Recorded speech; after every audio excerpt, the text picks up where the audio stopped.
For today's little adventure, we're going to read Chapter 14, The Winged Monkeys.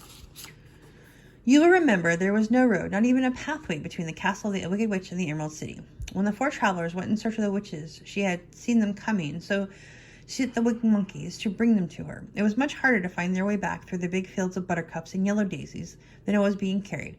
They knew, of course, they must go straight east toward the rising sun, and they started off in the right way, but at noon, when the sun was over their heads, they did not know which was east and which was west, and that was the reason they were lost in the great fields. They kept on walking, however, and at night the moon came out and shone brightly, so they lay down among the sweet-smelling yellow flowers and slept soundly until morning, all but the scarecrow and the Tin Woodman.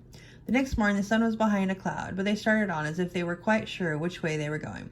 "If we walk far enough," said Dorothy, "we shall sometime come to some place, I am sure." But day by day passed away, and they still saw nothing before them but the yellow fields. The Scarecrow began to grumble a bit. "We have surely lost our way," he said, "and unless we find it again in time to reach the Emerald City, I shall never get my brains, nor I my heart," declared the Tin Woodman. "It seems to me I can scarcely wait till I get to Oz, and you must admit this is a very long journey." "You see," said the Caroline with a whimper, "I haven't the courage to keep tramping forever without getting anywhere at all." Then Dorothy lost heart. Sat down on the grass and looked at her companions, and they sat down and looked at her. And Toto found that for the first time in his life he was too tired to chase a butterfly that flew past his head. So he put out his tongue and panted and looked at Dorothy as if to ask what they should do next. "Suppose we call the field mice," he suggested. "They could probably tell us the way to the Emerald City." "To be sure they could," cried the Scarecrow. "Why don't we think of that before?" Dorothy blew the little whistle she had always carried about her neck since the Queen of the Mice had given it to her. In a few minutes they heard the pattering of tiny feet, and many of the small gray mice came running up to her. Among them was the Queen herself, who asked her in a squeaky little voice, "What can I do for my friends?" "We have lost our way," said Dorothy. "Can you tell us where the Emerald City is?" "Certainly," answered the Queen, "but it is a great way off. We have had it at your backs all this time." Then she noticed Dorothy's golden cap and said, "Why don't you use the charm of the cap and call the winged monkeys to you? They will carry you to the city of Oz in less than an hour." "I didn't know there was a charm," answered Dorothy in surprise. "What is it?" "It is written inside the golden cap," replied the Queen of the Mice. "But if you're going to call the winged monkeys, you must run away, for they are full of mischief and think it great fun to plague us." "Won't they hurt me?" asked the girl anxiously. "Oh, no, they must obey the wearer of the cap. Goodbye," and she scampered out of sight, with all the mice hurrying after her. Dorothy looked inside the golden cap and saw some words written upon the lining. These, she thought, must be the charm. So she read the directions carefully and put the cap upon her head. "Eepy, peepy, cuckle," she said, standing on her left foot. "What did you say?" asked Scarecrow, who did not know what she was doing. "Hello, holo, hello," Dorothy went on, standing this time on to her right foot. "Hello," replied the Tin Woodman calmly. "Zizzy, zizzy, zick," said Dorothy, who was now standing on both feet. They said in the saying of the charm, and they heard a great carrying and flapping of wings. As the band of winged monkeys flew up to them, the king bowed low before Dorothy and asked, "What is your command?" "We wish to go to the Emerald City," said the child, "and we have lost our way." "We will carry you," replied the king, and no sooner had he spoken than two of the monkeys caught Dorothy in their arms and flew away with her. Others took the Scarecrow and the Woodman and the Lion, and one little monkey seized Toto and flew after them, although the dog tried hard to bite him.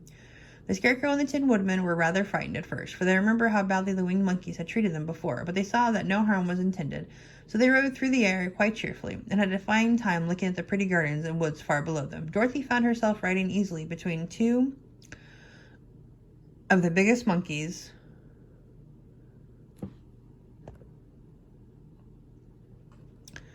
one of them the king himself. They had made a chair of their hands and were careful not to hurt her. "Why do you have to obey the charm of the golden cap?" she asked. "That is a long story," answered the king with a laugh, "but as we have a long journey before us, I will pass the time by telling you about it, if you wish." "I shall be glad to hear it," she replied. "Once," began the leader, "we were a free people living happily in the great forest, flying from tree to tree, eating nuts and fruits, and doing just as we pleased without calling anybody master.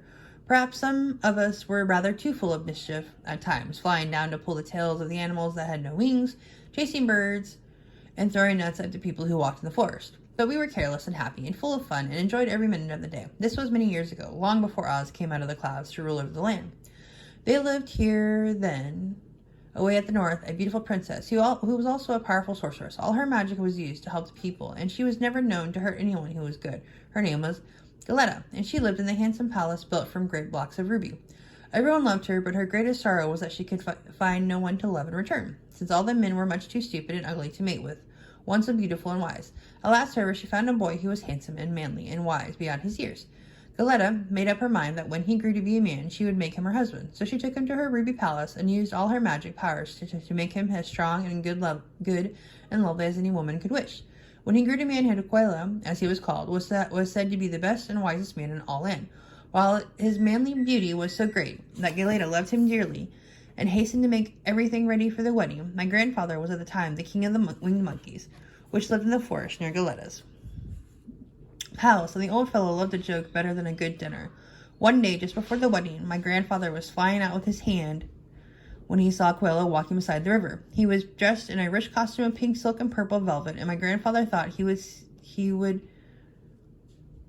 he could do. As his word, the band flew down and seized Aquila, carried him in their arms until they were over the middle of the river, and then dropped him into the water. Swim out, my fine fellow," cried my grandfather, "and see if the water has spotted your clothes." Aquila was much too wise not to swim, and he was not in the least spoiled by all his good fortune.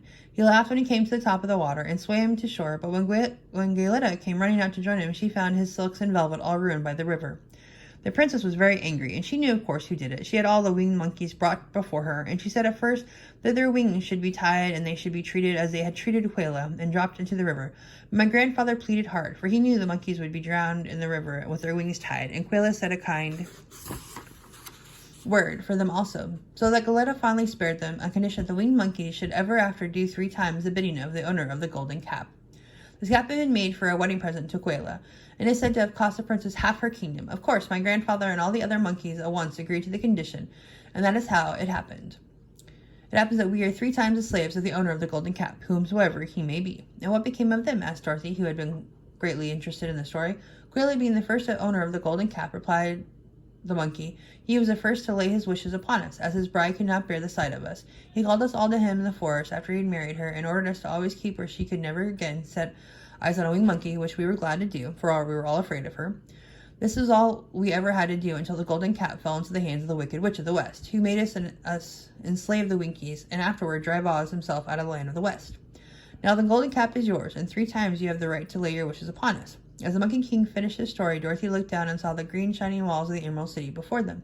She wondered at the rapid flights of the monkey, but was glad the journey was over. The strange creatures set the travelers down carefully before the gate of the city. The king bowed low to Dorothy, and then flew swiftly away, followed by all his band. "That was a good ride," said the little girl. "Yes, and quick way out of our troubles," replied the lion. "How lucky it was you brought away that wonderful cap."